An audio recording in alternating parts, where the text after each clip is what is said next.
right, everybody, welcome to the show. Jason Salas here. You are out there, and if you're watching us on KUM TV or YouTube, we certainly appreciate your visual patronage. Thanks for joining us tonight because we get the show started off with the Guam chapter of Toastmasters International. It is a fantastic title, and to figure out exactly who they are and what they do are Lisette and Vince. Hafa to you both. Hello. All right, good to have you here. Thanks so much for joining me on the blue couch today, and thank you for putting this organization together. First question is probably like the most obvious. What exactly is Guam Toastmasters International?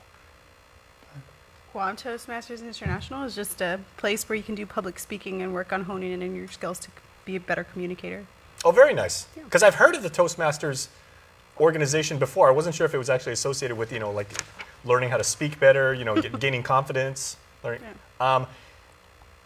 Probably, Vince, one thing that might surprise a lot of people is we hear, like in the media, we do this kind of stuff all the time, but most of us have a fear of public speaking. So could we avail of that? And how do you guys actually, how do you make sure that people get better at public speaking? You just got to keep doing it. It's like anything else, like any skill that you want to improve on. Repetition is the best way to improve on that skill. But it's funny you say that because even when we did the interview with Ray Gibson, he said the same thing, and I was kind of thrown back. Who's a pretty good public speaker himself. Yeah. But it really is just all about repetition and assessing the way you speak and the way you do it.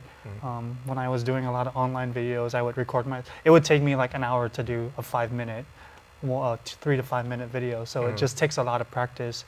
I absolutely agree with that, because when I first started anchoring here like 20 years ago, when they were like, we want you to do TV and do YouTube and everything like that, I would take the back of anything and read it out loud. I'd take a shampoo bottle and like wash through your hair and lather, rinse, repeat. I mean, yeah, but it's about getting your reps.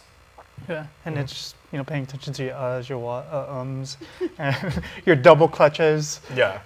So experience does help, obviously. It does. Sure. How many members do you have? Right now, I think it's about, 11, 12? So there's 12 members. We had our first interest meeting last week. We had about 35 people. I said, we had 35 people, about 35 people show up.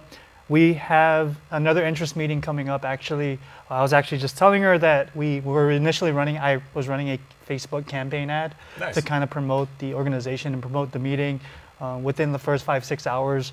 Because we're having it at such a small place, I figured I'd just take it off because we were getting an overwhelming response. And so we're looking at right now about 35 to 40 people that have have booked with our events to kind of tell us they were coming. So, but 7 or 8 officers right now that are actively working to promote this organization and help recruit members. Oh, very cool. So what's the background of the majority of you who have come together? Because is it primarily private sector? Do you get some like government people, maybe some military as well? Well, so how it really all started, Lisette, we were both in Toastmasters actually before we moved to Guam. We both just moved here recently actually. But I teach at the School of Business here at the University of Guam. And I was in Toastmasters, and so I figured, maybe this is something that we need to teach our business students so that we help them, build their confidence. And Dr. Carrie Perez was actually the push behind this movement, because as I was talking to the business professors about putting together a Toastmasters, I was said, hey, Dr. Perez and somebody else is looking to start a Toastmasters, and they were talking about Natalia. And, halfway into the semester, it just kept going, and then finally Dr. Perez was like, hey, Natalia is going to reach out to you. So she reached out to me, and then we talked about Natalia it. Then Faculio, I was like, right? Yes, your president. Natalia Faculio, who's the president. And then I was like, hey, Lisette, who she asked me prior to that, hey, let's start a Toastmasters on Guam. And so I reached out to her, and then from there we kind of started building our team. Nice. But most of us are, I work at the university part-time. Natalia is, I think, Select Gita. But we have a lot of, we have Mark Mingiola from the Board of Education.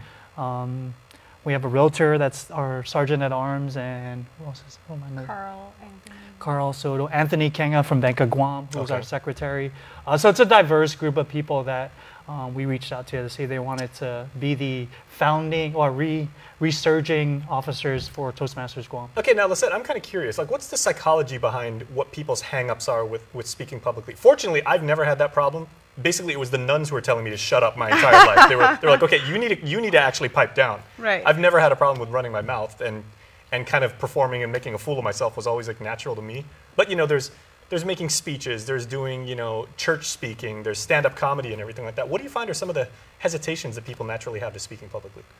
People just don't like it. I didn't like it. I hated it. I never wanted to do it. So that's why I joined Toastmasters, to push myself. So I think it's just fear. Fear of getting up and speaking in front of people.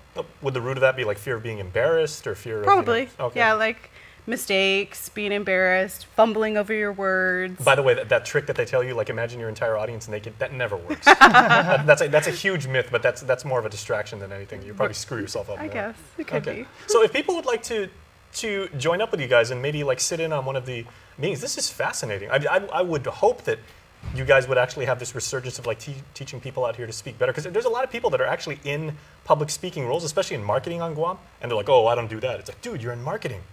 You're in advertising. You're supposed to be the one who's the face and the voice. So how can people get in touch with you guys?